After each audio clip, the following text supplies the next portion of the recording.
안녕하십니까. 2022년 5월 2일 한홍구TV 역사통 시작하겠습니다.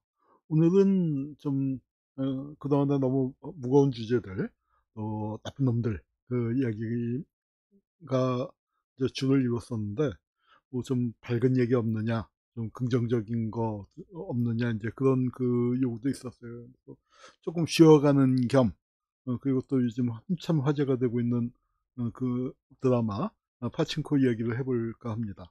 제가 파친코에 대해서는 조금 얘기를 그래도 남들보다 할 수 있는 게 그 드라마 자문을 맡았었습니다. 그래서 그 제작진하고 또 작가하고도 뭐 여러 차례 이제 뭐 그 이메일도 주고받고, 또 제 이제 드라마 한 회당 그 대본에 대해서 이제 의견도 주고, 또 갑자기 질문이 날라와요. 카톡으로 날라오면 거기에 대해서 답변도 하고 하면서 이제 기다렸죠. 아마 이제 자문을 했었던 시기는 2020년 가을부터 2021년, 그러니까 한 1월, 2월 뭐 그 정도까지 집중적으로 대본에 대해서 자문을 했고, 그 후에 이제 촬영을 했고, 어떻게 연락이 잘못돼 갖고 후반기 작업 이 고증하는 데는 제가 참여를 못 했습니다. 그래서 이제 작가도 굉장히 아쉬워하고, 뭐 저도 아쉬워하고 이제 그랬었습니다만, 이 작품이 나온 다음에 보니까 깜짝 놀랐어요. 저도 여기 이제 그 처음에 대본을 이제 받아서 대본을 읽을 때도 원작이 워낙 탄탄하고 또 대본도 잘 썼다고 하니까 이제 뭐 그런데 이렇게 좋은 드라마가 나올 거라고는 생각을 못 했습니다. 예, 제가 그 전에 영화 아리랑 그 기획팀에서 그 같이 일한 적이 있어요. 벌써 한 20년 됐죠. 2002년, 2003년쯤에 아마 이제 집중적으로 했고, 여러 해 했습니다. 한 5, 6년 했고, 정지영 감독, 또 우리 이은 감독, 그 명필름의 그 이은 감독하고, 또 한예종의 김성만 선생님, 또 최정미 작가 뭐 등등 해갖고 꽤 우리가 팀을 이뤄갖고 뭐 중국도 2번 갔다 오고, 그리고 아마 기획회의를 뭐 많이 할 때는 거의 매주 한 1년쯤은 거의 매주 한 최소한 2주일에 한 번 정도는 모였었어요. 굉장히 중요한 회의였고, 저도 거기서 많은 걸 배웠습니다. 안타깝게도 영화가 엎어졌죠. 영화판에서는 그 병가지 상사라고 하지만, 이 명필름 입장에서는 돈도 많이 쓰고 여러 가지 노력도 많이 기울였고, 또 정지영 감독, 김성만 선생, 이은 감독 같이 쟁쟁한 분들이 참여하고, 시나리오 작가도 여러 명이 참여했었죠. 최정미 작가 이외에도 여러 명이 참여했었는데, 하여튼 이게 안 나왔어요. 그래서 이게 영화 역사적인 책 사건이나 인물을 영화로 만드는 게 참 어렵구나. 그리고 아리랑이라는 단단한 원작이 있음에도 불구하고 엎어졌거든요. 그래서 이제 굉장히 가슴 아팠는데, 이번에 이제 이 우연히 그 이 파친코 제작팀에서 연락이 왔어요. 이런 작업에 자문을 구하고 싶은데 하지 않겠냐. 그래서 저도 이제 재밌을 것 같고, 과거에 아리랑을 했었던 그 경험도 있고 해서 이제 좋다고 자문을 시작하기로 했습니다. 그리고 처음에는 뭐 제가 자문을 할 때는 윤여정 선생님 나온다는 얘기는 아마 그때 들었던 것 같아요. 그러고 그다음에 이제 한참 자문을 하고 있는 중에 이제 이민호 씨가 캐스팅됐다 하는 얘기 들은 것 같고요. 지금 기억에 그렇습니다. 뭐 나머지 배우들은 캐스팅이 거의 안 되고 오디션을 진행 중인 것 같고, 간간히 뭐 누가 캐스팅됐다 뭐 신문에서 보든가 뭐 제작진한테 듣든가 해도 잘 모르는 배우들이 대부분이었는데, 하여튼 뭐 보신 분들은 알겠지만 어디서 저런 기가 막힌 배우들을 가져왔느냐 그랬어요. 이제 그걸 제가 지난 얼마쯤 됐나, 한 2주 전쯤에 여기 그분 저걸 안 넣네. 총괄 프로듀서죠. 뭐 시스템이 이제 뭐 한국하고 달라서 이제 좀 정확히 어떤 위치인지 모르겠는데 하여튼 제작진의 총대장격입니다. 하여튼 한미 합작인데 뭐 원래 토종 한국인인데 미국에 가서 성공한 세바스찬 리가 우리 사무실에 왔었어요. 우리 사무실에 와서 뭐 시즌 이제 1에 대해서 좀 하여튼 수고한 거 치하도 하고 그다음에 시즌 2 같이 좀 어떻게 잘 해보자 하는 얘기도 나누고 가고 점심 먹고 한참 얘기하다가 갔습니다. 이제 그러면서 그때 얘기를 들었는데 여기 이제 정말 배우들이 너무 훌륭하게 너무 잘 캐스팅이 됐다 했더니 아마 윤여정 선생님 빼놓고는 다 오디션을 아주 세게 본 모양입니다. 이민호 씨도 어디 인터뷰 보니까 13년 만에 처음으로 오디션 봤다 하는데 오디션이 그냥 형식적으로 이렇게 카메라 테스트하고 뭐 그런 게 아니고 몇 달씩 했다는 거예요. 몇 달씩 하고 그다음에 조합을 그러니까 후보로 오른 사람들을 여러 번 조합을 지어갖고 이제 그렇게 하고 구체적으로 씩 웃으면서 얘기는 하는데 뭐 우리 한 교수님 아실 만한 분은 다 왔었습니다. 그래요. 이 유명한 배우들이 다들 여기 지원을 했었다가 이제 떨어졌는데, 어이, 유명한 분들, 그럼 어떻게 거절을 했어요? 했더니, 그 부분은 코로나 덕을 좀 맞습니다 하더라고요. 그러니까 아마 이제 이 코로나 때문에 줌으로 많이 테스트를 했다는 거예요. 그래서 이제 좀 거절하는 인사를 하기도 굉장히 유명한 배우들한테 거절하는 건 또 그분 입장에서는 자존심이 상할 수 있는 부분 아니에요. 이렇게 캐릭터하고 이제 안 맞으면은 또 어쩔 수 없는 거지만. 그래서 그런 과정을 거쳤기 때문에 아마 사람들이 다들 깜짝깜짝 놀랐죠. 여기 우리 그러니까 선자는 선자대로 또 선자 어머니, 어린 선자, 뭐, 할 것 없이 다 그렇게 유명한 배우가 아니지만 연기력으로나 인물하고의 어떤 일치하는 비율이거나 뭐 그런 거에서 정말 놀라울 정도였으니까요. 그래서 이제 그렇습니다. 좋은 드라마가 나왔는데 생각밖에 우리 주변에 보지 않은 분들도 많아요. 왜냐?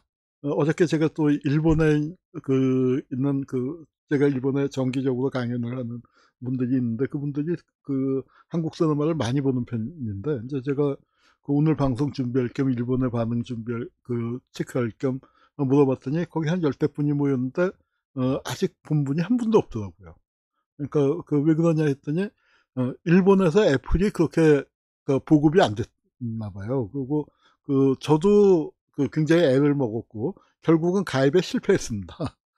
애플 기기를 쓰고 있으면은 몰라도 뭐 삼성폰 쓰고 있거나 뭐 맥킨토시 아니고 애플 보통 이제 컴퓨터 쓰고 있는 경우에는 이게 애플 가입이 엄청 힘들더라고요. 제가 기계 잘 못 만져서 우리 조교한테 또 부탁을 했는데 이 가입에 실패해 갖고 조교가 아이폰을 쓰고 있는 덕에 그 아이디를 빌려서 제가 좀 궁색하게 봤습니다만 그래서 이제 저는 좀 큰 집에 있는 큰 화면으로 좀 보고 싶었는데 그러질 못하고 이제 컴퓨터로 봐서 좀 아쉽긴 합니다만 그래도 깜짝 놀랄 정도로 영상미가 좋았습니다. 그래서 우리 이제 하여튼 이 원작 소설에 기반을 했죠. 이민진 작가의 원작 소설이고 2017년인가 나왔을 때 뉴욕타임즈랑 뭐 아주 미국 평단에서 굉장히 좋은 반응을 얻었습니다. 오바마가 페이스북에서 극찬을 했죠.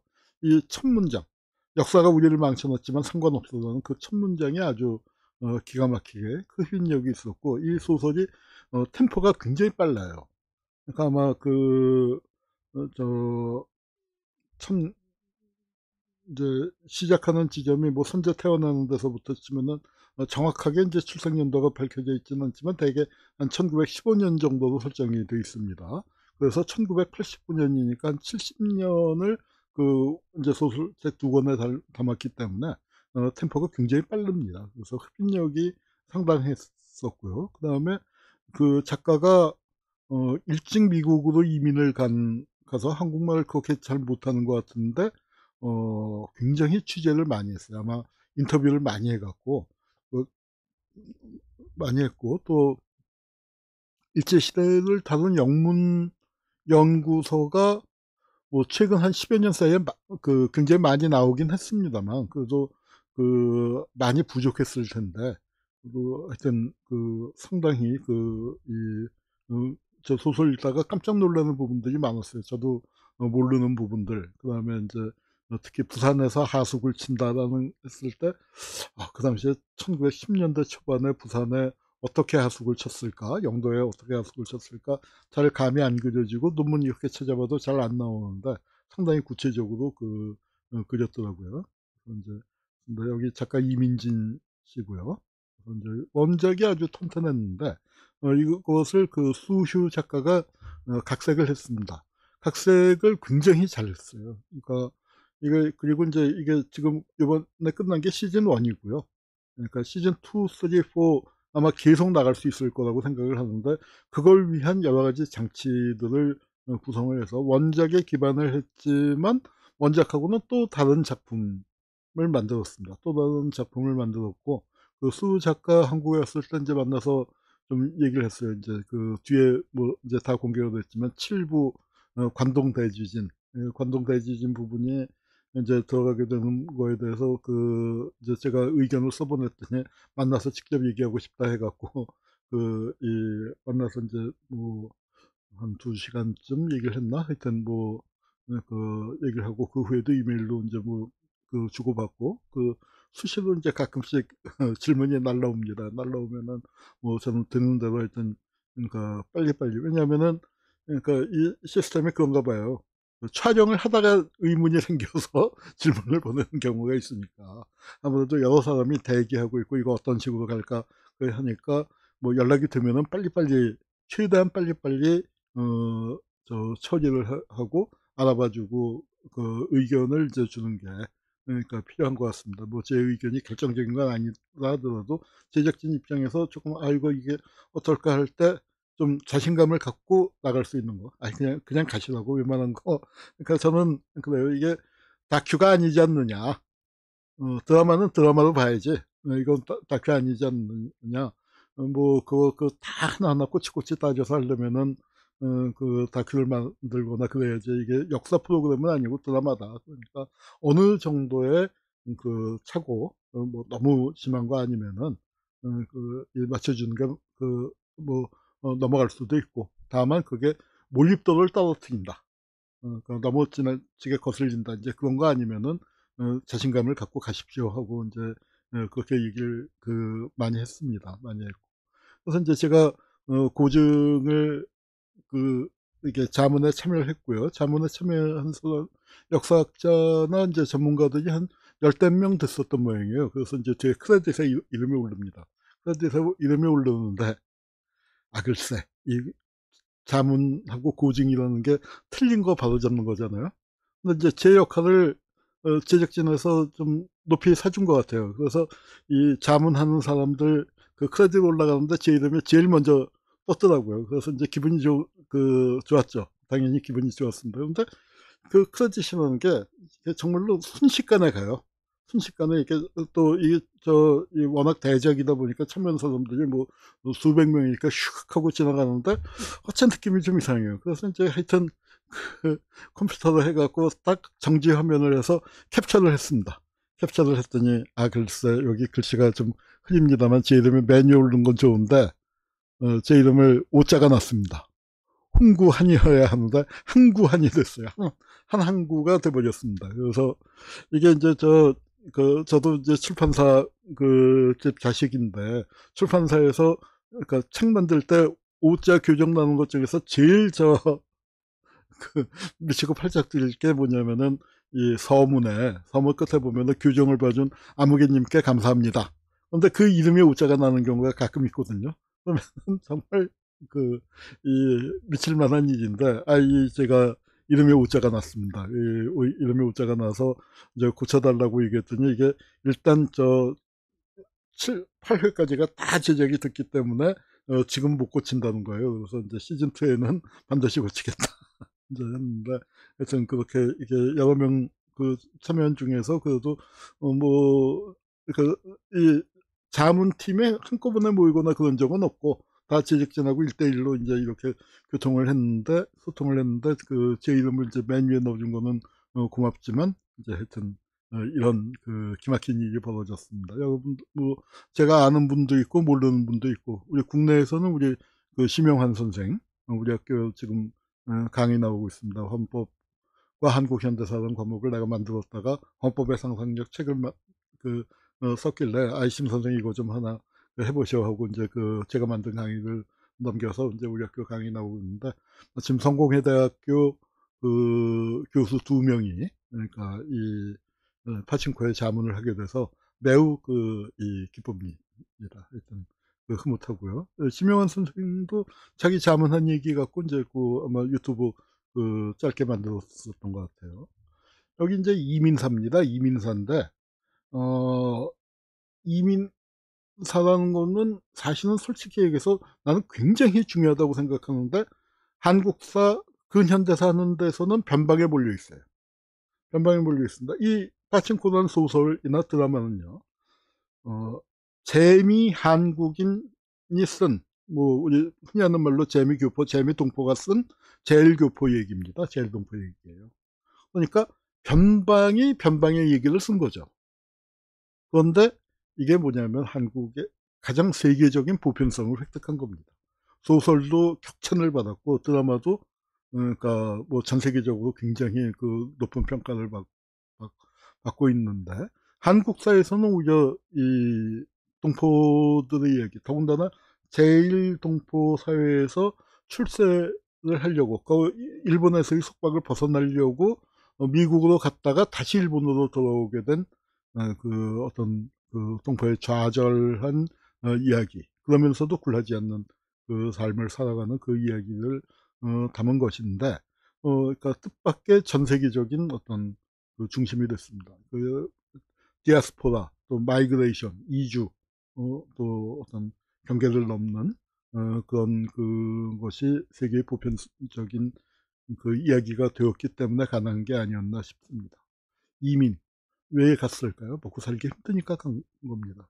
여기 소설은 어찌 보면은 저 원작도 굉장히, 이 드라마도 굉장히 잘 나왔지만 그 소설에 보면은 아주 짧고 간결하게 참혹한 얘기들을 어, 썼어요. 저도 이제 이 시대를 공부를 해서 뭐 항일 무장투쟁도 공부하고, 또 저도 그러니까 하다가 보니까 이민 얘기를 많이 다뤘습니다.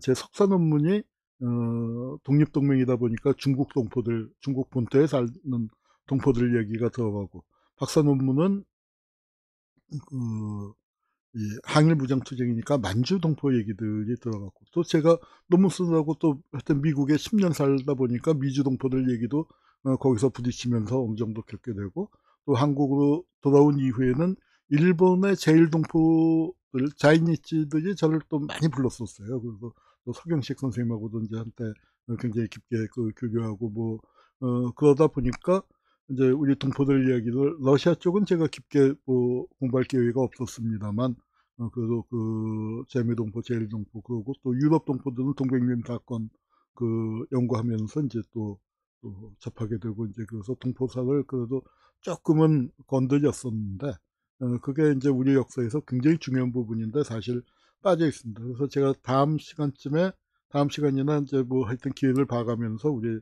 그 이민사 이야기, 그다음에 제일동포 이야기. 제일동포 이야기는 저 한홍구 TV가 처음 만들어질 때, 그때 뭐 일본하고 아베하고 난리를 치면서 그때 한번 했는데, 하긴 했었습니다. 우리 저 처음에 2019년 8월에 보면은 제일동포 이야기가 들어있긴 합니다만, 다시 한번 이 빠찡코를 중심으로 한번 재구성을 할 필요가 있겠다.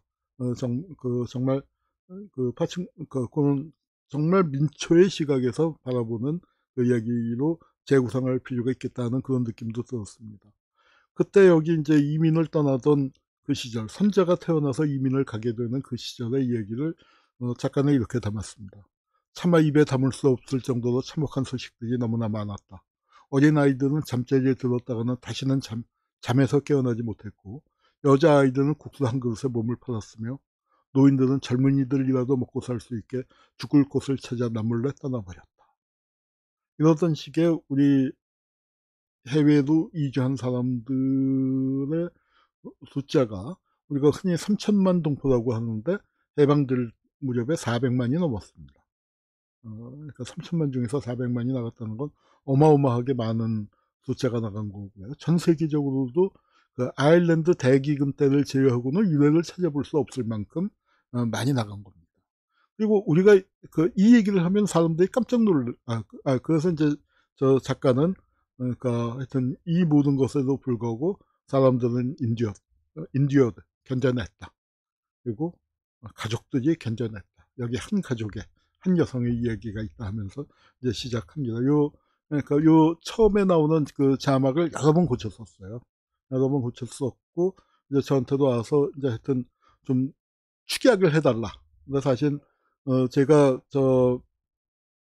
그러니까 길게 쓰는 거는 자신 있는데, 축약을 하는 건 참 못하는데, 그러다 하여튼, 뭐, 작가하고 몇 번 주고받고 하면서, 이제 하여튼, 축약을 했는데, 했습니다. 처음에 온 것 자체도 굉장히 간결을 했는데, 더 줄여달라고, 얘기를 해서 애를 먹었죠. 참, 어, 그, 그, 어, 이제, 이민진 작가는 상관없어라는 표현으로 썼고, 여기, 또 우리 수 작가는 견뎌냈다. 이제 그런 표현을 썼습니다.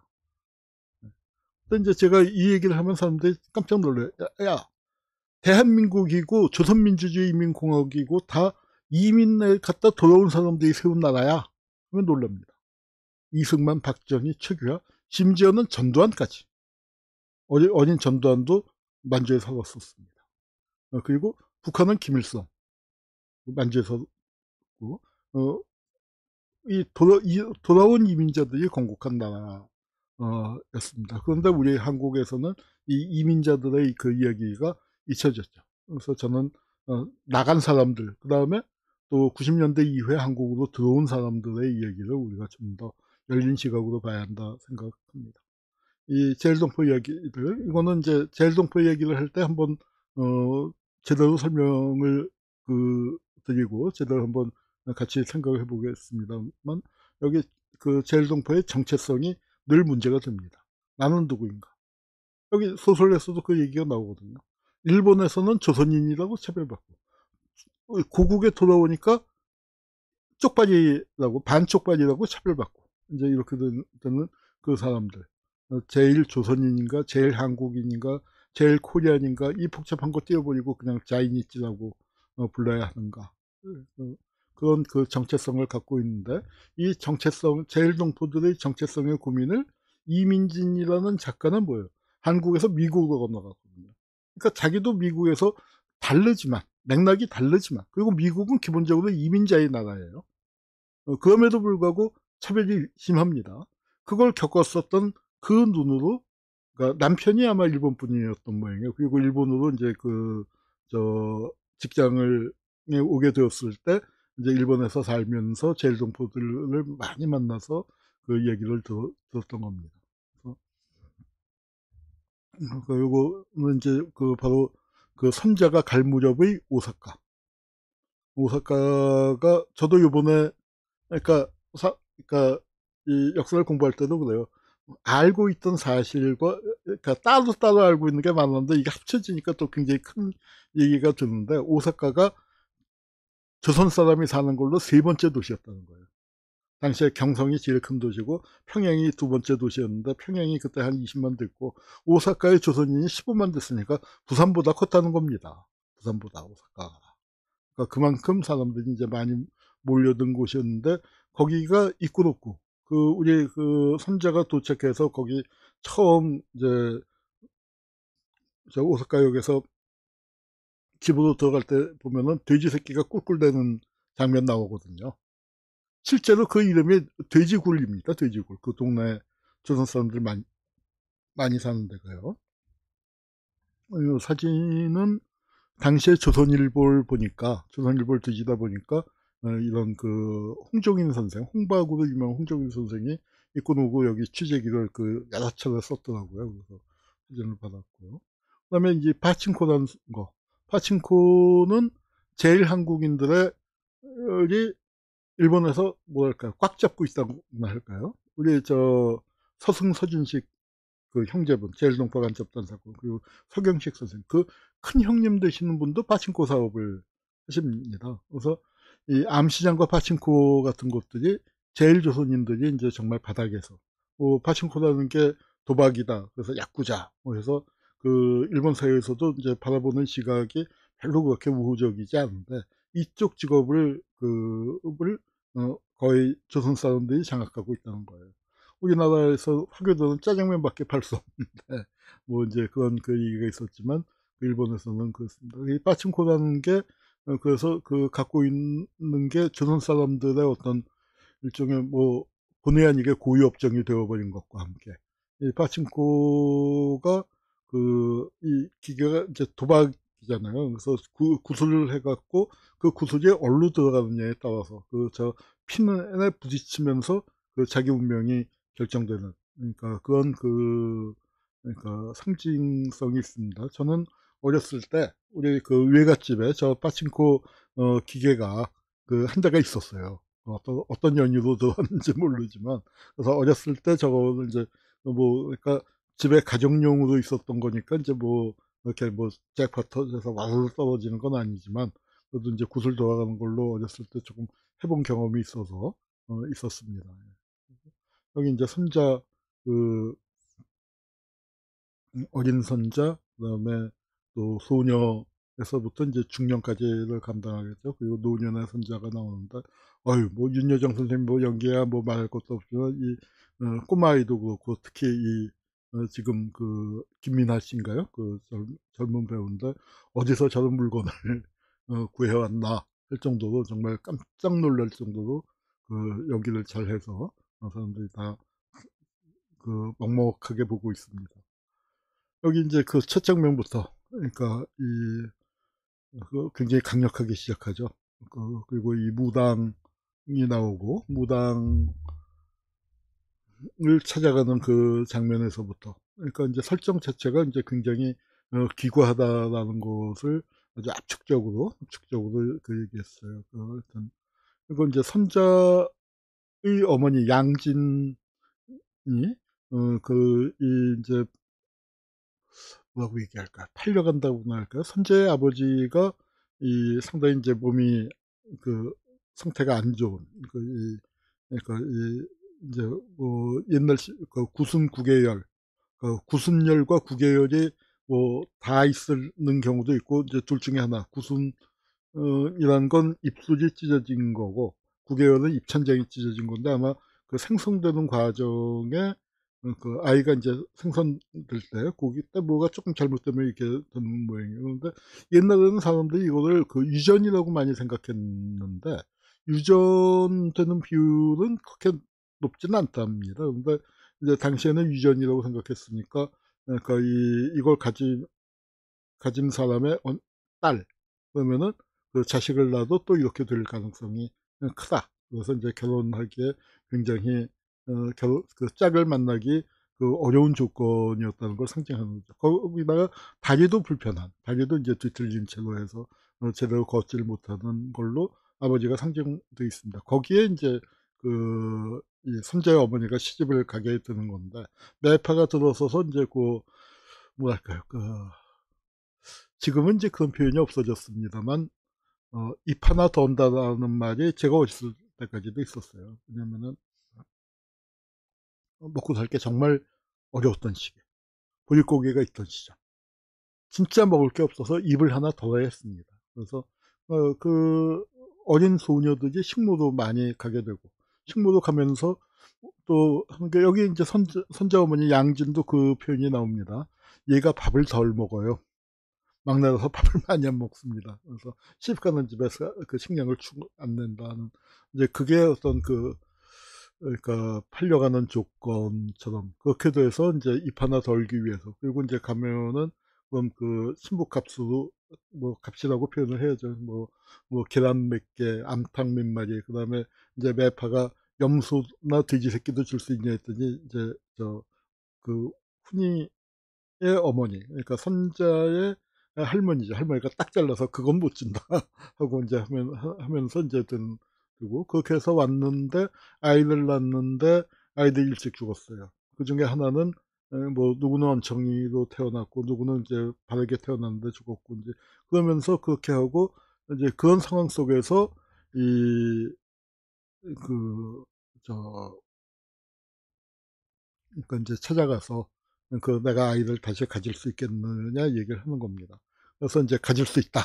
얘기를 해 주는데, 이 드라마는 원작하고 이제 다른 점은 뭐냐면, 원작은 시간선으로 쭉 흘러가요. 시간선으로 쭉 흘러가는데 이거는 교차를 합니다. 그래서 저도 대본을 읽을 때는 '야, 이걸 시청자들이 따라갈까?' 그걸 사실은 저는 굉장히 걱정을 했었어요. 왜냐면은 한국의 이야기에서도 한국의 메인 어떤 한국도 생소한데, 한국에서도 생소한 제일동포의 이야기. 그런데 이게 시간이 현재와 과거를 뭐 자유자재로 왔다 갔다 하고, 사람들은 또 자막으로 봐야 할 텐데 이걸 다 집중해서 따라갈 수 있을까? 그게 굉장히 걱정이었는데, 뭐 전혀 문제가 되지 않고 이렇게 온 것 같아요. 그래서 여기서도 인제 이 무당 얘기가 하다가 갑자기 1989 년에 맨하탄이 나온으로 확 바뀝니다. 부산 영도에서 확 바뀌면서 인제 솔로몬 이 등장을 하죠. 그렇게 되고 있고. 그래서 인제 아버지와 딸의 어떤 애틋한 관계. 저는 이 장면이 인제 일부의 마지막 장면이었는데, 이걸 글로 써 읽었을 땐, 지문으로 읽었을 때는 긴장감이 없었어요. '엔딩으로 좀 약한 거 아닌가.'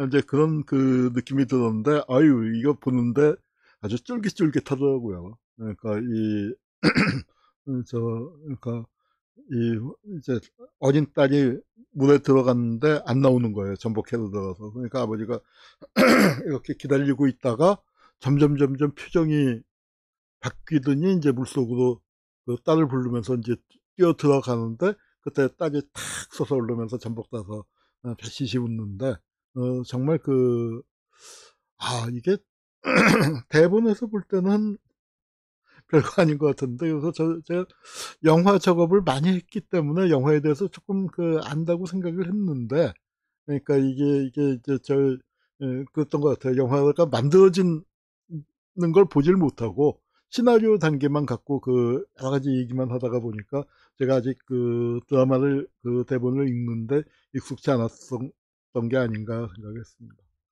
이 선자가 13살 되던 날 훈이는 결핵으로 세상을 떠났는데, 장래 얼마나 슬픈 일입니까. 그런데 여기서 보면, 하지만 다음 날 아침 젊은 이 오자가 많이 났네요. 미망인은 잠자리에서 일어나자마자 일상으로 돌아가 여느 때처럼 일을 하기 시작했다. 아주 담담하게 했습니다. 사실 뭐 남편 죽었다고 그렇게 여유 있게 3 일장 5 일장 그렇게 치를 수 있는 형편이 아니었고, 하숙집에 있었으니까 하숙집 사람들은 또 밥을 해 먹여야 하니까, 참 그건 참담한 현실이었고, 손자는 홀로 남은 손자가 됐고, 이제 부산의 어시장인데, 이것도 굉장히, 야, 자본력이란 게 이런 거구나. 세트 하나 지어도 이렇게 짓는구나. 근데 인제 사진 한 장, 저도 그러니까 사실 1932 년에 어시장 사진은 못 구했어요. 저도 엽서를 많이 뒤지고, 아마 그쪽 다른 미술팀이 인제 따로 있었는데, 또 뭐 일본에 기반을 두고서 일본에서도 인제 또 엽서를 많이 찾고 인제 해서 했는데, 그러니까 이렇게 만들었더라고요. 그래서 이게 인제 1,000억이 들었답니다. 그래서 제작자한테 물어봤더니 1,000억이 어느 정도냐 했더니, 일본 저 그러니까 8 편이니까 125억 이죠. 편당 125 억이 든 셈이죠. 한국은 미니 시리즈 한 편 만드는데 요즘 형편이 좋아져서 한 50억 60억 쓴다는 겁니다. 근데 인제 이거는 드라마 한 편이 그렇게 125 억을 썼는데, 이건 미국 기준으로는 어떠냐 그랬더니, 미국 기준으로도 굉장히 많이 쓴 거라고 그래요. 그러니까 미국에서도 아주 대작 드라마. 그러니까 그런데 애플이 넷플릭스를 잡기 위한 야심작으로 여기에 투자한 거라고 봅니다. 그래서 인제 1,000억을 썼는데, 우리 대표님 말씀으로는, 세바스찬 얘기로는 코로나가 한 400억쯤 잡아먹었다. 코로나 비용으로. 그러니까 인제 그러니까 어디 이게 한국에서도 찍고 미국이 아니고 캐나다에서 찍었다고 하는데, 뭐 그런데 들어갈 때마다 이제 격리 하게 되고, 격리 뭐 7일씩 뭐 10일씩 격리해야 하니까 그거 먹고 자고 하고, 뭐 그래서 제작 지연되고, 그래서 실제로 이제 보면은 뭐 얼추 계산을 해 보니까 한 40% 정도, 1,000억 중에서 400억 정도는 코로나 비용으로 나간 것 같다. 이제 그래서 하여튼 자기들도, 그러니까 처음에 이제 생각했던 것보다는 긴축해서 할 수밖에 없었다, 이제 그런 얘기를 들었습니다. 근데 하여튼 그 세트 만들고, 그다음에 이민호 씨 어디서 인터뷰한 거 보니까 그 어시장을 찍는데 매일 싱싱한 물고기를 2톤인가 갖다가 쫙 깔았다는 거예요. 그래서 이 자본력을 보고 이제 놀랬다는데, 그런 것들이 어떤 이 디테일의 생동감을 살리는데 굉장히 이제 중요하게 작용했다고 생각이 듭니다. 이 장면은 이 에피소드, 이 어부 한 명이 이제 저 하숙집에서 뭐 얘기를 해서 잡혀가는 이 장면은 아마 원작이 없었던 걸로 제가 기억을 하는데, 그러니까 이런 장면들이 이제 작가가 집어넣는데, 처음에 읽을 때는 이제 하여튼 제가 그 첫 대본을 1회를 받고 그다음에 소설 읽기 시작해서 소설 읽고 이제 2회, 3회 쭉 나가는데, 이게 원작에 없는 거를 끼워 넣는 게 조금 어색하다 싶은 느낌이 조금 들었었는데, 완성된 다음에 드라마로서 보니까 굉장히 좀 분위기를 잘 살렸다. 굉장히 이 수휴 작가가 젊은 작가지만 굉장히 뭐랄까 아주 치밀한 계산을 해서 감정이나 뭐 그런 것들을 했고, 어찌 생각하면은 아마 일본 사람들이 보기에는 조금 더 원작에 비해서 더 불편해졌을 수도 있을 것 같아요. 그러니까 민족으로서 탄압받는 부분들, 또 일본 제국주의의 어떤 강압적인 모습들을 좀 더 적극적으로 원작보다 적극적으로 그린 것 같아요. 그래서 이제 이 장면도 이제 들어갔었고, 원래 대본에는 봉숭아, 울밑에선 봉숭아야 내 모양이 처량하다를 부르면서 이제 끌려가는 걸로 돼 있었는데, 이 봉선화는 그러니까 이때보다 훨씬 더 뒤에 나왔고, 그다음에 이제 봉선화가 그 나중에 이제 하여튼 항일 가요처럼 알려졌지만, 처음에 등장한 게 그런 게 아니었다. 그래서 봉선화를 부르면은 좀 시비가 될 수 있다. 이제 하니까 차라리 뭐 다른 노래를 부르자. 신고산 타령 같은 거는 시기가 좀 안 맞는 것 같고, 뭐 내용이나 뭐 정황으로는 그런데, 차라리 퀴즈너 칭칭 나네 같은 거를 흥겨운 노래를 부르면서 끌려가는 건 어떠냐 했는데, 이제 하여튼 부산이다 보니까 어부가로 낙착이 됐습니다. 그래서 어부가 해보니까 좋고, 그 다음에 어부가도 이제 판본이 여러 가지가 있고, 에노야 에노야 이제 이게 일본식 리듬이다 뭐 해서 이제 여러 찾아봤는데, 아닌 꼭 그렇지는 않은 것 같아요. 그래서 이제 하여튼 이걸 부르면서 끌려가는 장면이 됐고, 있었습니다. 그다음에 한수도 소설에서 이제 설정이 됐는데, 이제 이 작품에서 가장 미스테리하거나 또는 좀 개연성이 떨어진다고나 할까, 리얼리티가 좀 떨어지는 인물을 굳이 꼽으라면 한수를 들 수 있는데, 저도 어시장에서 하얀 구두, 하얀 양복을 입어? 소설에서는 이렇게 하얗지는 않았고 흰 가죽 구두라고 나왔고 옅은색 옷이라고 했는데, 이제 아예 드라마에서는 흰색으로 쫙 뽑아 입혔는데, 사실 어시장에서 맞는 복장은 아니죠. 그러니까 이제 청거물 시장이라든가 뭐 다른 시장의 중개인이었으면, 또 미도 그때 이제 쌀이나 뭐 많이 했으니까 그런 쪽이라면 또 몰라도, 어시장은 이게 물이 튀지 않습니까? 그러니까 이 흰 양복은 안 어울릴 것 같다라고 이제 글을 읽으면서 그랬는데, 뭐 드라마에서 보니까 너무 멋있게 잘 나왔네요. 그래서 그러니까 하여튼 이민호 씨 나왔고, 이민호 씨가 이제 선재한테 눈길이 꽂힙니다. 눈길이 꽂히는데 왜 선재한테 꽂혔냐?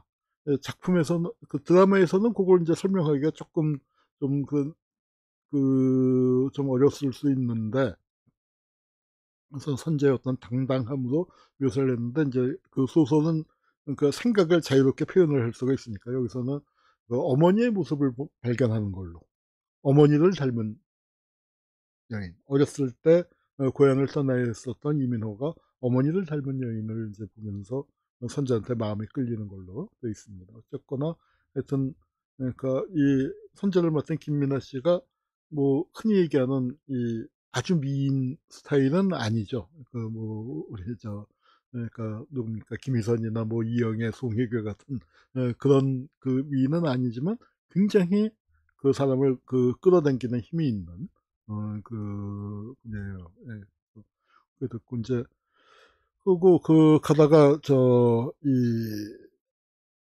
일본 불량배한테 좀 겁탈당할 뻔하는 장면들 장면이 나오는데 거기서 그 한수가 나타나서 구해주죠. 그래서 한수하고는 좀 맺어지기가 어려운 것 같은 조건이었지만 이제 이걸 통해서 이제 맺어지게 되고 그리고 이제 뭐 언제나 전 세계 공통의 로맨스 장소인 팔레터가 이제 등장을 하게 되고 거기서 이제 그 하여튼 정분을 맺게 되고 몸을 섞고 근데 아이를 갖게 됩니다. 아이를 가졌는데 이제 이 그 저 예.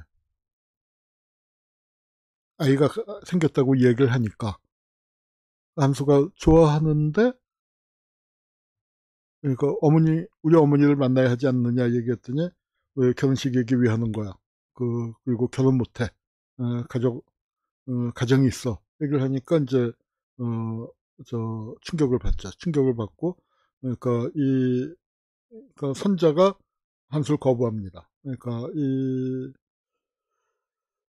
자기 누구의 그러니까 하 한수는 물질적으로 자기가 얼마든지 그 선자와 선자의 어머니와 또 아이를 돌볼 수 있고 집도 사줄 수 있고 뭐 최선을 다할 것이고 이제 그렇게 생각을 했지만 선자는 그 어떤 그 자기가 사랑하는 사람을 누구와 공유한다는 것을 받아들일 수 없었던 거죠. 받아들일 수 없었고 다른 여자와 그를 나눠 갖는 것은 상상할 수도 없었다. 그래서 이제 거부를 합니다.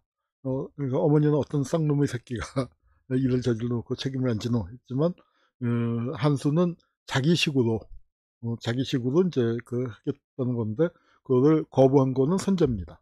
선자가 거부를 한 거죠. 그리고 이제 그런 과정에서 한수가 뭐 화가 나서 그랬겠지만 못할 얘기를 하죠.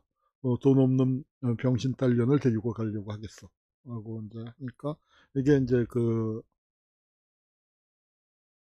이 선자한테는 굉장히 큰 상처가 됐죠. 자기를 사랑해 줬던 아버지를 비하하는 게 되니까. 이게 현실일 수도 있어요.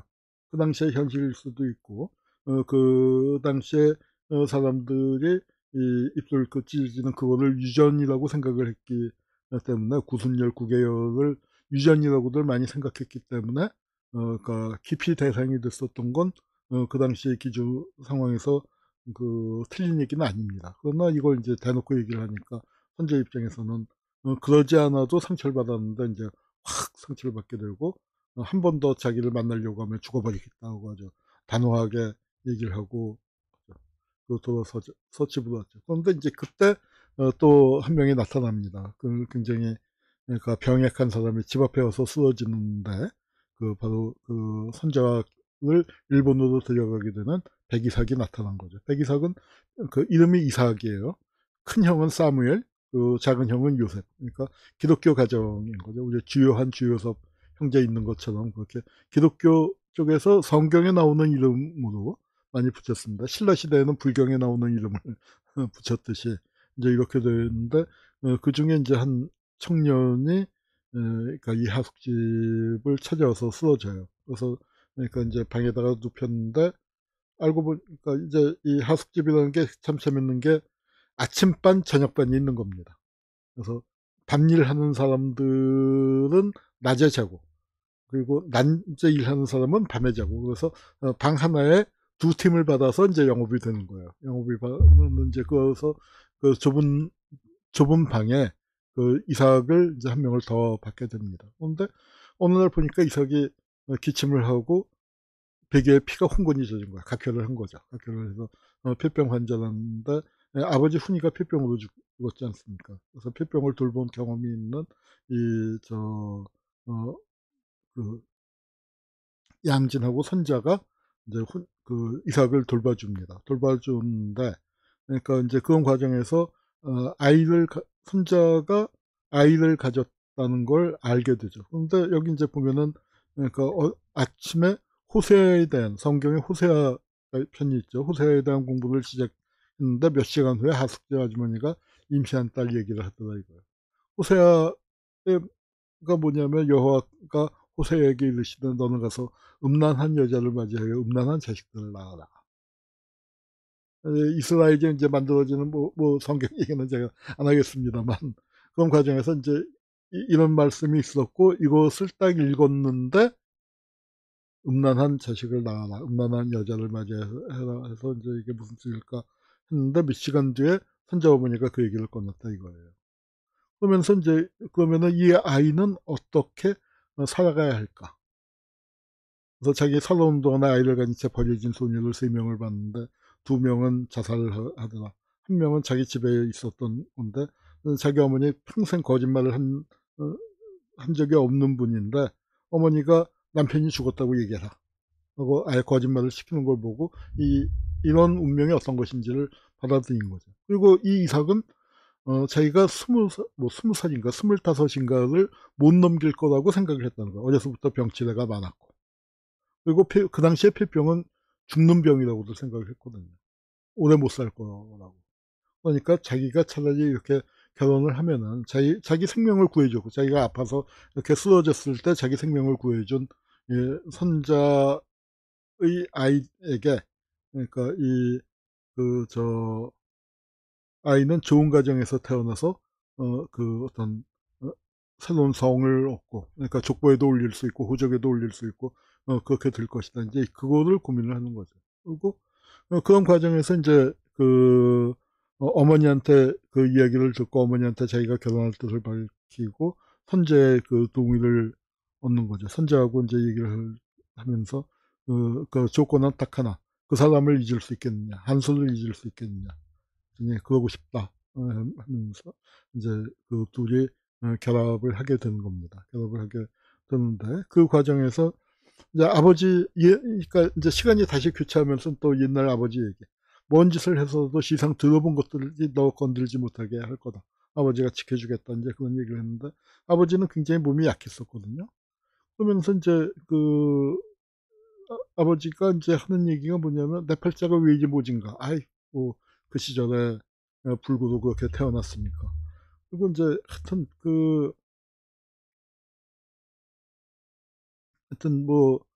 그러니까 아이를 갖는다는 거, 결혼한다는 거 꿈도 꾸지 못했는데 어머니가 나타났고 손자가 태어났다 이거죠. 그러면서 이제 하는 게, 내가 부모가 될 자격을 얻어야 되는 거다 이거예요. 그리고 그리고 너도 그때가 되면 그럴 자격을 얻어야 한다. 그러니까 이 아이를 지키라는 얘기를 한 거죠. 그래서 손자도 그 아버지의 그 말에 따라서, 아버지도 불구했지만 자기를 이렇게 지켜줬고 자기가 그래서 이렇게 존재할 수 있게 됐는데, 나도 그러니까 백이삭도 아이를 두고 줘버릴 수는 없겠냐. 그리고 우리 둘이서 새 출발을 하자 이제 했는데, 그걸 단호하게 거절을 하는 겁니다.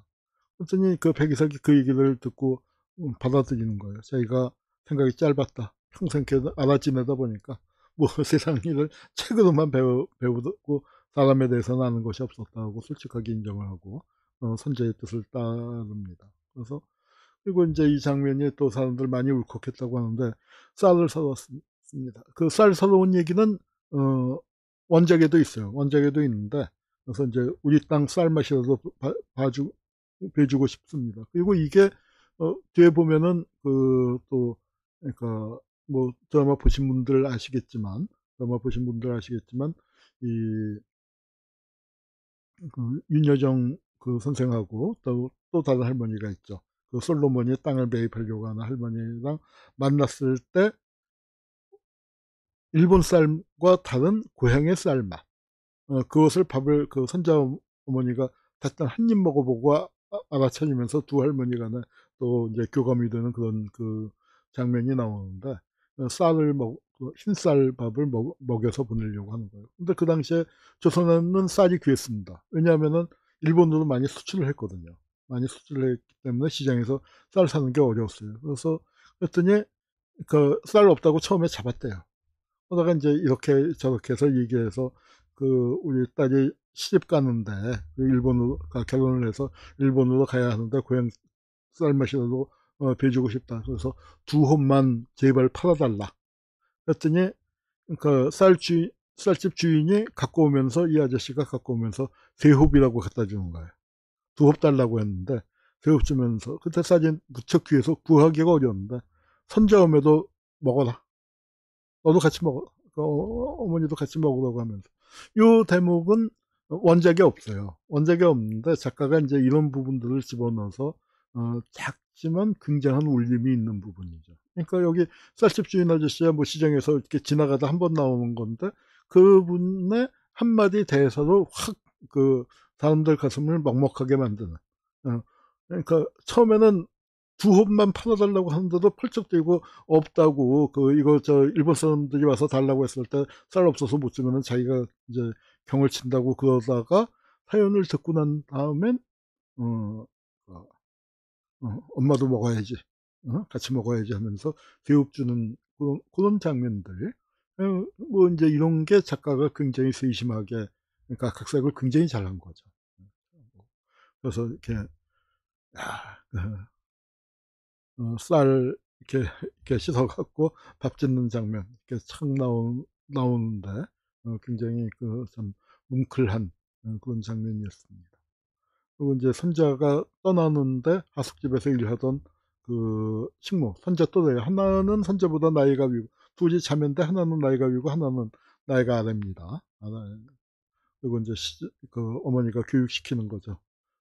뭐 참아라 하는 거하고 그다음에 또 영어 원작이 있었나 모르겠는데 내가 애 가졌더라도 남편이 잠자리 요구하면 거절하지 말라. 어, 다 해라 이제 그런 교육을 시키면서 이제 울면서 떠납니다.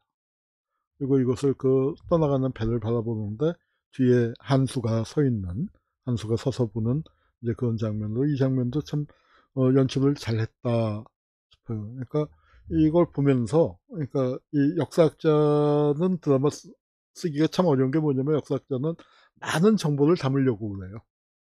많은 정보를. 그런데 사실은 그 사람들이 느끼는 건 정보보다는 여백에서 더 많이 느끼는 것 같습니다. 여백과 여운에서 그런 점에서 이 작가가 굉장히 절제를 하고 또 작가의 의도를 연출자들이 또 아주 잘 살린 것 같아요. 그러니까 대본으로 이제 제가 이렇게 읽었을 때와 그 드라마로 봤을 때는 정말 내 상상력이 드라마적 상상력이 참 빈곤했구나 하면서 감탄을 하면서 봤습니다. 이제 여기서 보면은 윤심덕을 닮은 그 윤심덕을 연상케 하는 유명 여가수가 나오는데 이 장면은 작가가 집어넣은 거예요. 저는 대본으로 읽을 때는 조금 좀 뭐랄까 좀 어색한 느낌이 들었었어요. 근데 제가 어색하다고 느꼈었던 부분들을 미리 어떤 좀 뭐랄까 이미 한번 이렇게 걸러져서 그런지 드라마에서 볼 때는 전혀 어색하지가 않더라고요. 그래서 뭐 다른 분은 어떻게 보셨는지 모르겠습니다만 저는 대본으로 읽을 때는 약간 좀 뜬금없다 하는 생각을 가졌는데 그러니까 이 여가수와 만나게 되고 이 여가수가 극 중에서 뭘 하냐면은 그러니까 서양노래를 부르다가 갑자기 창을 하다가 자살을 해요. 일본 사람들 보는 앞에서. 이건 좀 너무 좀 오버 아닌가 했는데 그러니까 그때 그 배에는 이 연락선에는 밑에는 일본으로 이제 그 끌려가는 사실은 이제 그 32년 상황이었으니까 끌려가는은 아닌데 이제 뭐 약간 뭐 시기가 조금 이제 그 설정은 약간 잘못된 부분이 있지만 저는 뭐 그거는 뭐 워낙 그걸 고치려면은 뭐 전체가 얼그러지기 때문에 뭐 이거는 실은 이렇다. 그러니까 그러니까 시기가 좀 안 맞는 것 같다는 의견만 내고 이제 더 세게 얘기하지는 않았습니다. 그러니까 뭐 그러니까 이제 그런 건 뭐냐면은 누가 지적을 하면은 우리가 준비는 하고 있자. 준비는 하고 있자. 이제 뭐 이제 그런 의미에서 이제 그 살짝 지적만 하고 넘어갔는데 하여튼 이제 이 부분은 조금 좀 오버가 아닌가 싶었는데 그것도 생각밖에. 그리고 거기 노동자들이 창이 나오니까 일본 노래가 아니고 창이 나오니까 거기서 이제 같이 박자를 맞추면서 이제 일종의 뭐 일본 경찰이나 뭐 일본인들이 보기에는 불온한 그 분위기가 느껴지는 거고요. 그리고 이제 예, 오사카에 도착을 해서 이제 갑니다. 가고 거기서 이제 그러니까 여기 경희 언니가 저 동서죠, 손윗동서를 만나게 되는데, 그러니까 주요 배역 중에서는 그러니까 어, 윤여정, 이민호 빼놓고는 유일하게 아는 배우 정은채 씨가 맡았었더라고요. 여기 소설에서도 원작에도 그러니까 키가 크고 얼굴이 희고 부잣집 딸이고 미모이고 하는데 이미지가 잘 맞아 떨어져요. 그래서 경희와 선자는 출신이나 배경 같은 건 달랐지만 상당한 시스터후드를 형성하면서, 자매를 형성하면서 이제 서로 지탱이 돼주는 그런 사이로 그려집니다. 그리고 오사카에서 이제 도착했을 때 또 쌀밥을 내주죠. 이거 이제 저도 그러니까 이거 자문하면서 처음 알았어요. 자문하면서 처음 알았는데, 이제 오사카에서는 굉장히, 그러니까 굶주린 걸로 처음에 설정이 돼 있었던 것 같은데, 그러니까 이 홍종인 선생이랑 그거 인터뷰 찾아보니까 그 조선인 노동자들 최하층민들이 다 하는 얘기가, 조선에서는 굶었는데 여기서는 굶지 않는다. 여기서는 거지도 쌀밥 먹는다. 뭐 이제 그런 식의 표현이 나왔더라고요. 그래서 이제 하여튼 고향에서는 쌀밥이 귀했지만 일본에 오니까 이제 쌀밥을 먹게 됐고, 요것도 이제 몇 번 자문하느라고 왔다 갔다 했었어요. 차용증이 어떻게 생겼냐 해서, 이제 그래서 이제 이게 한글로 듣냐 한자로 일본어로 썼느냐, 또는 뭐 이제 뭐 그건 또 인쇄된 것이냐 손으로 쓰는 것이냐 이제 해서 했는데, 이제 저는 그러니까 의견을 제시했는데, 하여튼 이제 이런 식으로 이제 결정이 됐습니다.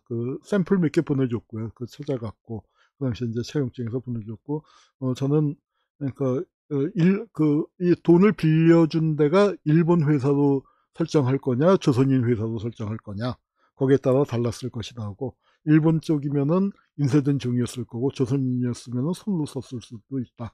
이제 뭐 이렇게 했는데, 하여튼 이렇게 했어요. 최종 그 미술 단계에선 제가 고증을 안 해서 하여튼 이렇게 나왔고, 그다음에 이제 이 부분도 저한테 갑자기 SOS가 들어온 부분 중에 하나예요.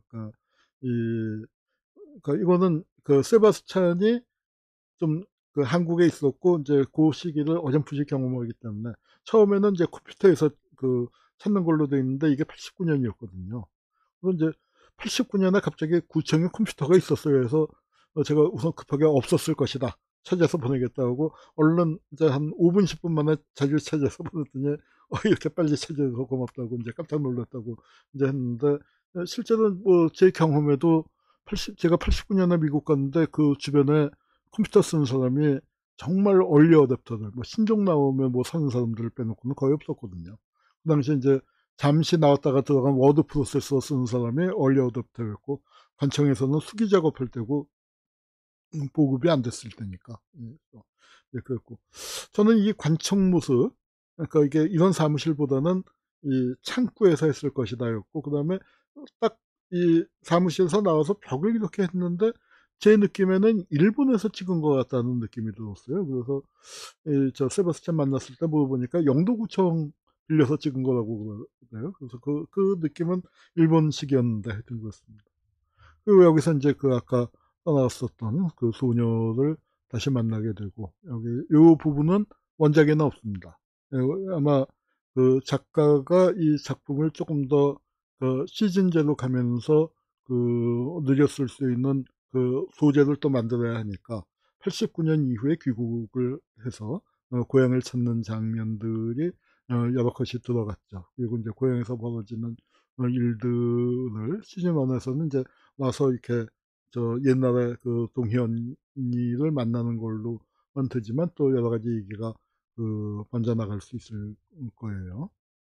그리고 이제 관동대지진 부분이 얘기를 제일 많이 했었던 부분입니다. 원작에는 없었던 부분이에요. 근데 이제 작가가 끌어들인 거는 한수를 설명하기 위해서. 사실 한수가 가장 좋게 얘기하면 미스테리스하고 또 작품 전체에서 리얼리티가 좀 떨어지는. 근데 그냥 리얼리티가 떨어지지만 불가능한 얘기는 아니죠. 뭐 당시 식민지 전선에서도 일본에 가서 국회의원까지 한 사람이 있으니까. 하여튼 이제 그런데 여기서는 이제 그 한수의 과거 이 부분은 칠화 부분은 전적으로 이제 그 수 작가 원작이 없이 수 작가가 만들어낸 부분입니다. 거기서 그 아버지 이제 중렬 우리 그 정웅인 씨가 배역을 맡았는데 고생 많이 했다고 그래요. 그 제주도 진짜 사투리.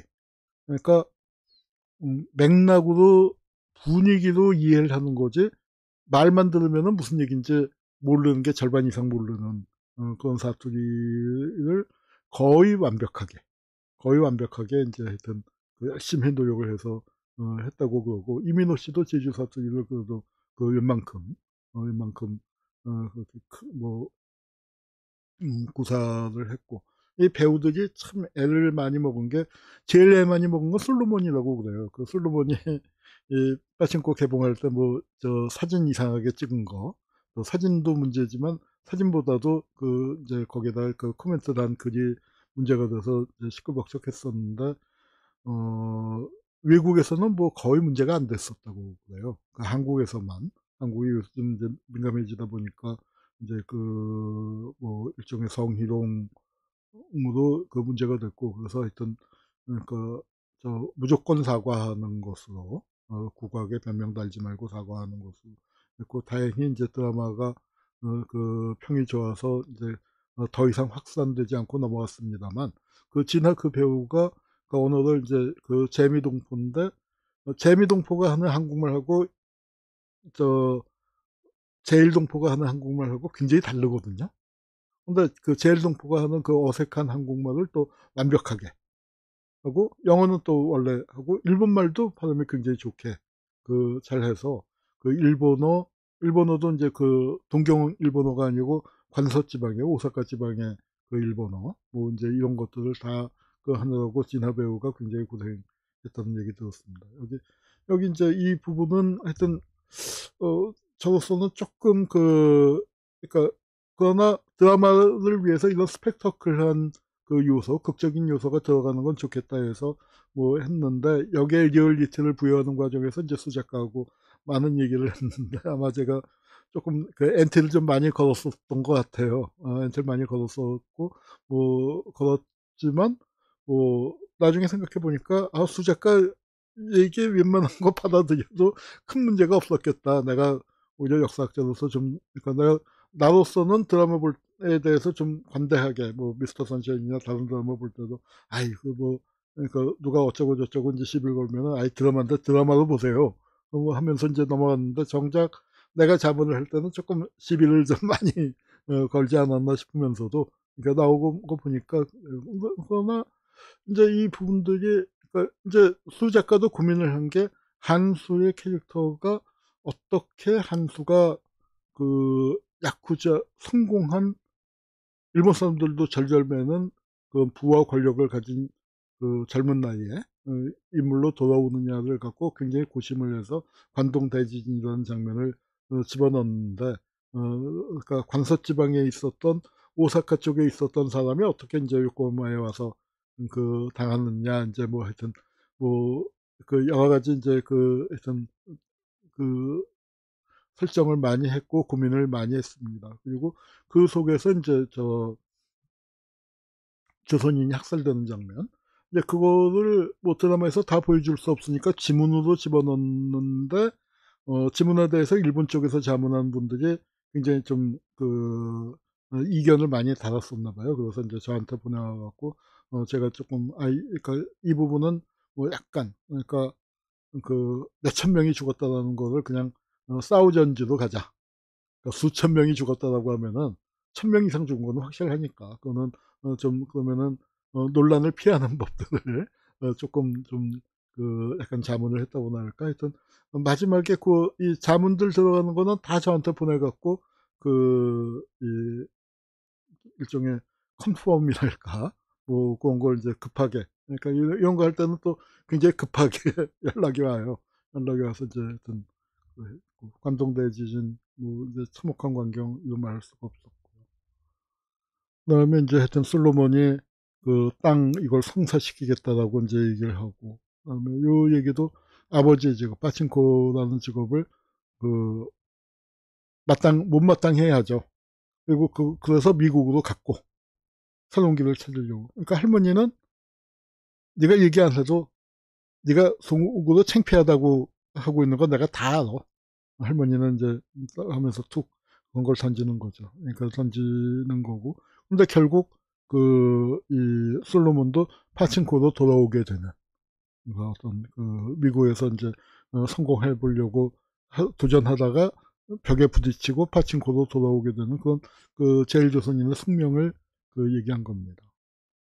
그래서 이제 그 원작에서는 없는 설정이지만 이 땅 주인인 할머니와 윤여정 선생님이 만나는 장면을, 나이 든 손자가 만나는 장면을 설정해 놓고 그 집에서 죽고 싶은 거다 이제 얘기를 하고, 그다음에 여기서 그러니까 땅을, 그러니까 그 손자가 자기의 어떤 솔로몬이 아이 땅을 집 팔면은 그 자식들한테 뭣도 해주고 뭣도 해주고 뭣도 해주고 했더니 이 손자가 이제 한 게 수십 년을 가족들을 위해서, 자식과 손자들을 위해서 헌신했던 손자가 언제쯤 그만하면 되나, 죽으면 그만하면 되나, 왜 할머니는 그 자기 것을, 자기 뜻을, 거기서 죽고 싶은 그 소망을 못 지키느냐, 이제 그 얘기를 하죠. 결국 그러니까 이제 원작에서는 할머니가 땅을 팔았다가 그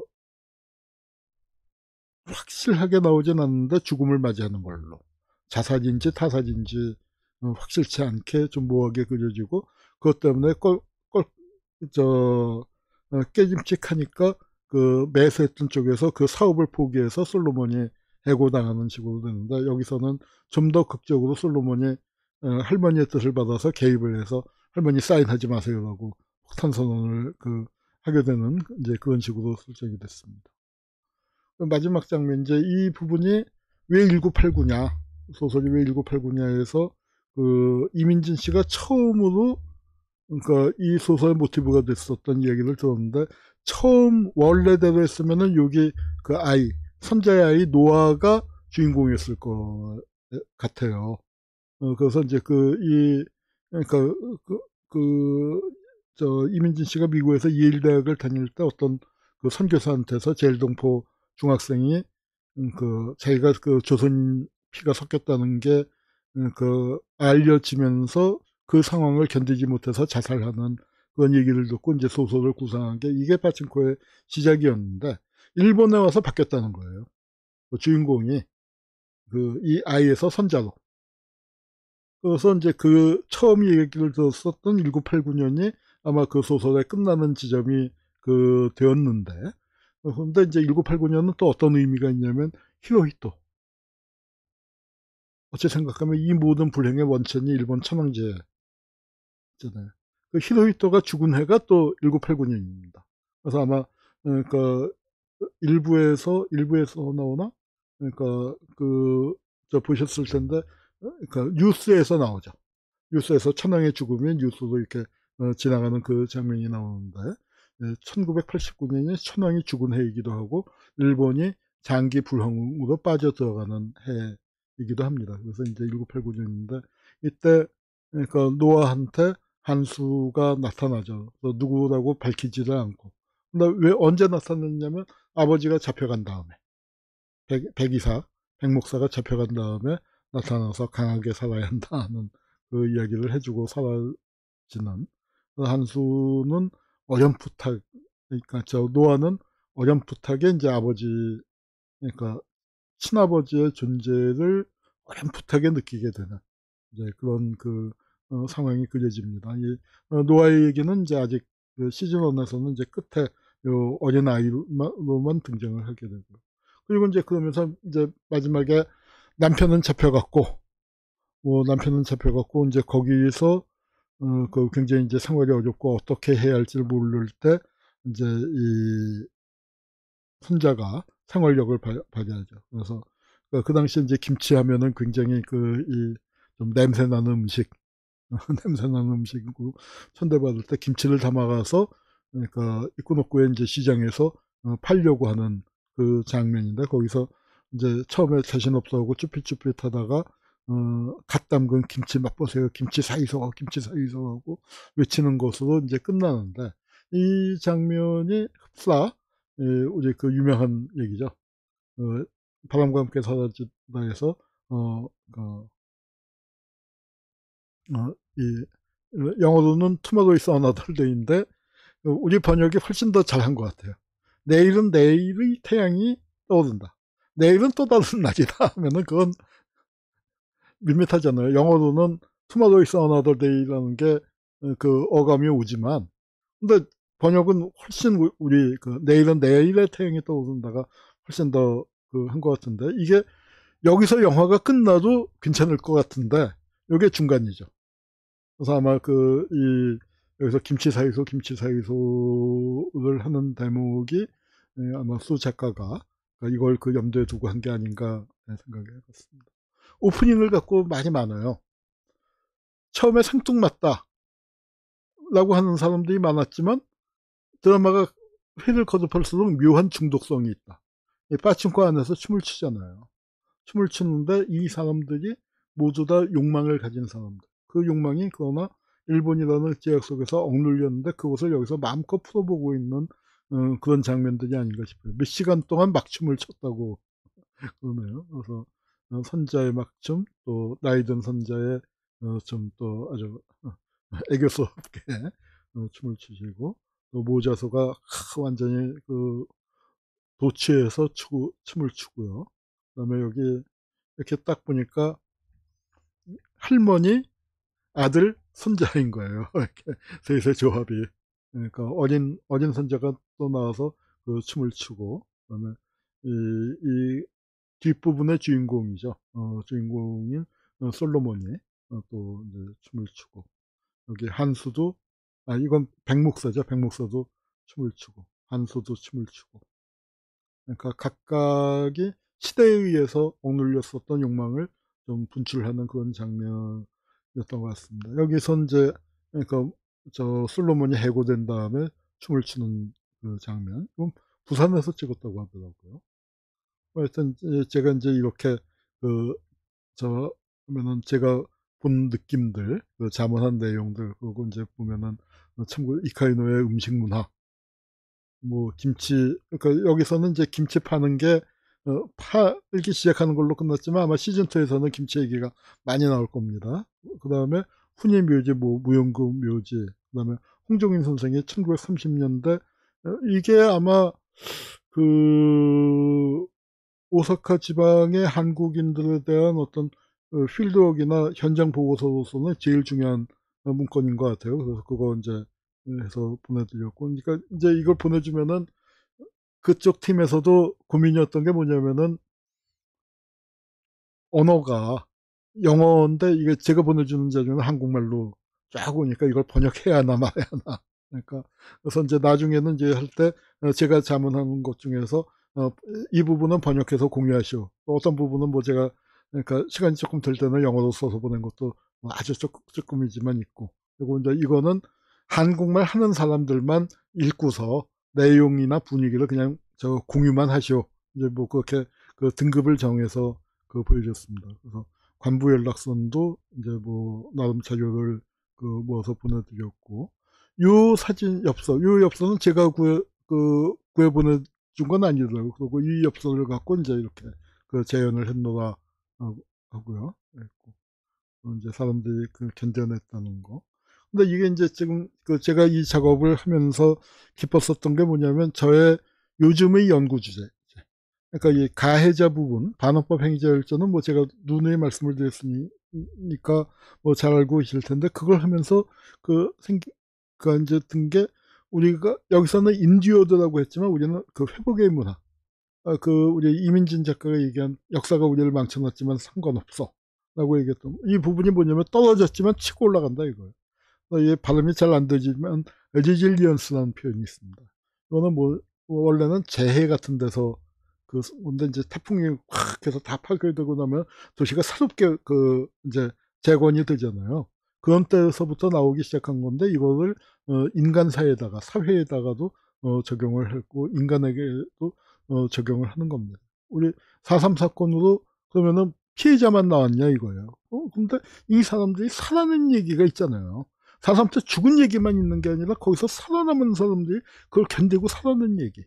우리 대표적인 게 김인근 할머니라는 분이 계십니다. 우리 변상철 선생이 이제 또 해서 판소리도 만들고, 또 몇 년입니까? 2018년도 4.3 70주년에는 대한민국 역사박물관에서 이제 그 아래층의 기획전시실에서 이 할머니 미술 치료한 거 갖고 그림도 그렸는데, 일가족이 다 이제 학살당한 거예요. 어머니는 이제 부상을 입고 돌아왔는데, 이게 이제 기막힌 얘기입니다. 참. 아버지, 어머니, 아버지, 언니, 올케, 조카, 작은아버지 등 가족 5이 죽고, 오빠는 실종되고, 그때 11살인가 이제 울다가 지쳤다 보니까 귀신이 와 있는데, 보니까 어머니인데, 온갖 피범벅에 턱도 날아가고 손가락도 떨어지고 피칠갑을 한 그런 귀신. 총을 7발이나 맞고 죽지 않았다는, 집에 기어왔다는 거예요. 닦아도 어머니 피고름은 그치지 않고, 어머니 그렇게 해서 치료도 못 받고 아이고 거기 누워있는데 어린 딸은 얼마나 무섭고 외롭고 힘들었겠습니까. 지옥이 따로 없죠. 근데 어떻게 살아냈을까요?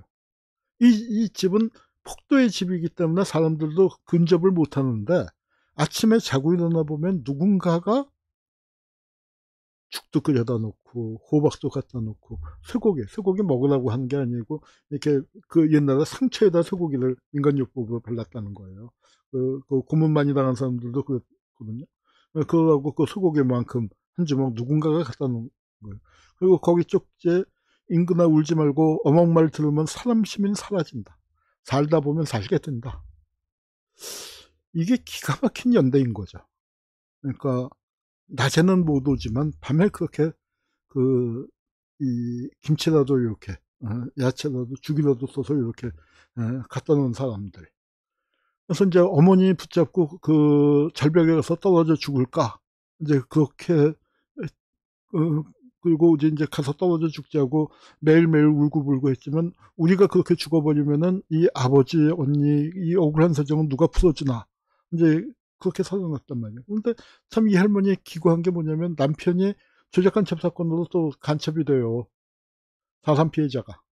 이게 제주도에 간첩이 많습니다. 제주도가 간첩 많아요. 뭐 이제 이렇게 참 기가 막힌 인생을 살았는데, 이 할머니 말씀이 뭐냐면은, 죽은 이는 부디 눈을 감고 산 자들은 서로 손을 잡으라.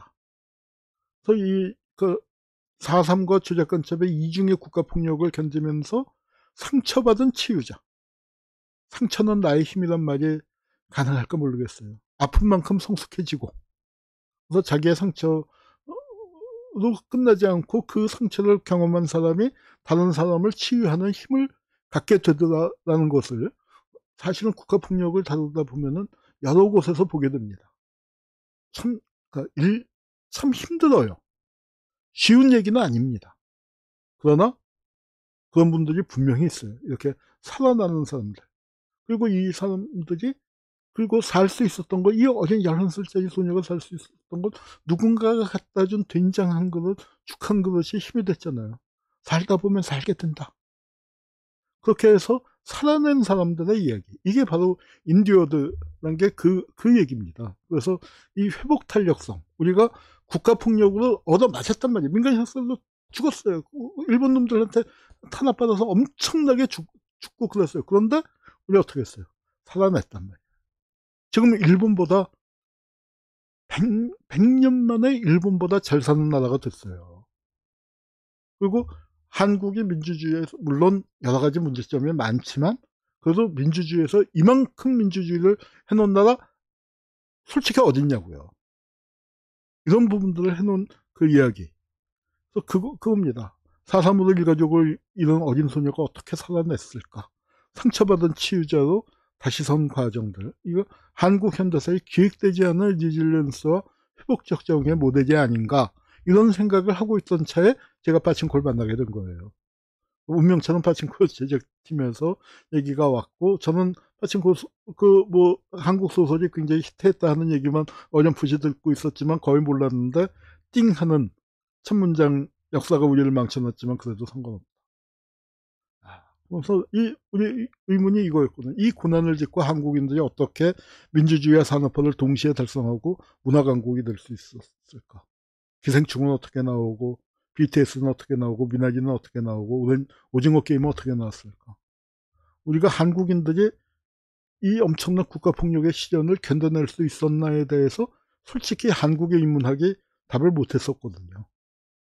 이거를 연구해야 한다 하던 차에 저로서도 그 빠친코를 만나게 되니까 굉장히 저한테도 자극이 되고 공부가 된 겁니다. 그래서 이제 이걸 갖고 연구 프로젝트를 다듬어서 연구재단 내에서 다행히 선정이 됐습니다. 선정이 돼서 지금 우리 사회적 치유를 위한 회복적 정의 연구를 열심히 하고 있고, 바람보다 먼저 일어나는 풀, 김수영의 그 이야기를 따서 한국 현대사와 예질연수, 이건 제가 강연 다니면서 많이 했던 얘기거든요.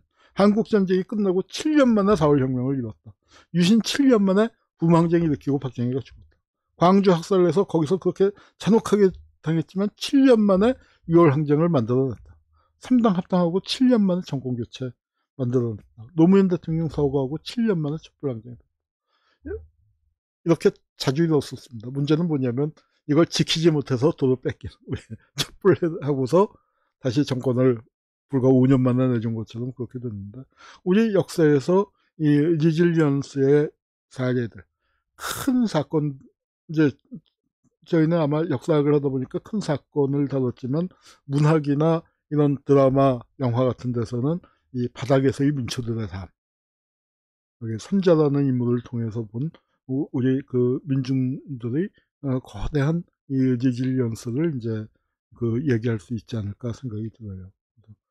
국가폭력을 이제, 근데 이제 여기서 보면 선자는 이렇게 얘기하죠. 다 지나간 일에 목매다는 사람들을 보면 저희 같은 사람이 목매다는 사람일지 모르겠습니다. 그러나 이거는 뭐냐면은 견뎌낸 사람들만이 할 수 있는 이야기였다고 생각이 들어요. 견뎌낸 사람들. 여기에 이제 또 다른 각도에서는 한국과 일본 사이에 그런 거 그냥 잊어버리면 안 되나? 다 지나간 얘기인데 이렇게 하는데, 이런 삼자들이 보는 시각하고 그것을 견뎌낸 사람들이 보는 시각하고, 그러니까 저는 이것에 보면은 이 견뎌낸 사람들만이 가질 수 있는 기품이 녹아있는 작품이라고 생각합니다. 예. 이제 빠친코 8화가 끝나고 난 다음에 드라마가 끝났어요. 김치 사이서 하면서 끝나고서 10분쯤이 더 붙어 있습니다. 기가 막힌 장면들인데, 뭐냐면은 진짜로 이 할머니들이 제일동포 할머니들을 인터뷰한 거예요. 거기 보니까 100살이 넘은 할머니도 나오니까 실제의 선자보다 조금 어린, 그러니까 이제 90서너 뭐니까 선자보다 한 10살쯤 어린 할머니들이 대부분이지만 100살 넘은 할머니도 인터뷰했더라고요. 거의 선자 나이 근처인. 그래서 이제 하면서 할머니들이 이런 얘기 저런 얘기 하는데, 마지막에 이제 할머니 웃음이 정말 밝으세요. 이 할머니들의 이야기. 그러니까 얼마나 고생을 많이 했겠습니까? 거기서 얼마나 고생을 많이 했겠습니까? 그러나 굴하지 않고 지금 이렇게 후대에게 밝은 웃음을 줄 수 있는 그 사람들의 이야기.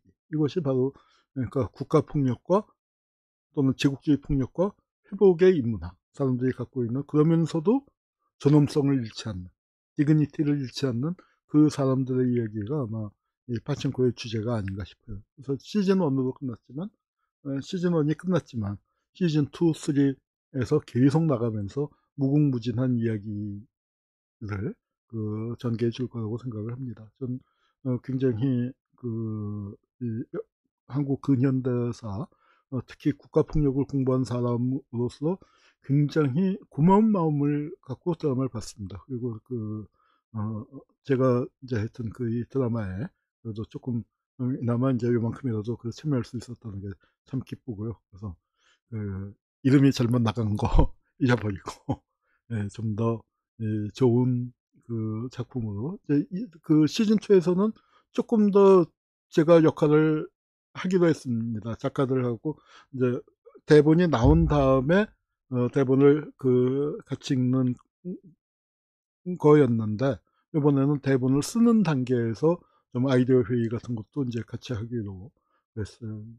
그래서 영어를 안 쓴 지가 하도 오래돼 갖고 영어로 이제 얼마나 더듬지 않고 설명을 할란가 좀 걱정이 큽니다만, 하여튼 이제 시즌 2에서는 조금 더 이제 깊게 개입을 해서 하기로 했습니다. 여러분들 이제 제가 너무 스포일러를 많이 얘기했나요? 근데 이제 일단 시즌이 나왔기, 그러니까 처음에 이제 이 1화 1부터 3화 공개됐죠. 공개되고 난 다음부터 하고 싶었는데 저 좀 많이 참았습니다. 그래서 이제 오늘은 이 정도를 하고요. 이제 기회를 봐서 한국 이민사, 그리고 이민사에서는 뭐 이민 뭐 중국 이민 재미동포, 제러시아 동포를 그냥 묶어서 한 번에 하고 제일동포 얘기를 따로 한 번 하고 할까 합니다. 제일동포 얘기는 2019년 8월 달에 한국 TV 역사통해서 한번 2시간쯤 한 게 있습니다만, 그걸 파친코 버전으로 새로 한번 만들어서 파친코 버전에 맞게 이제 좀 한번 다시 할까 생각 중입니다. 네, 오늘은 여러분들을 녹화로 찾아뵙습니다. 찾아뵈서 뭐 질의응답이라든가 댓글 뭐 그런 거는 없이 여기서 마치도록 하겠습니다. 그럼 다음 주에 다른 주제를 갖고 찾아뵙겠습니다. 감사합니다.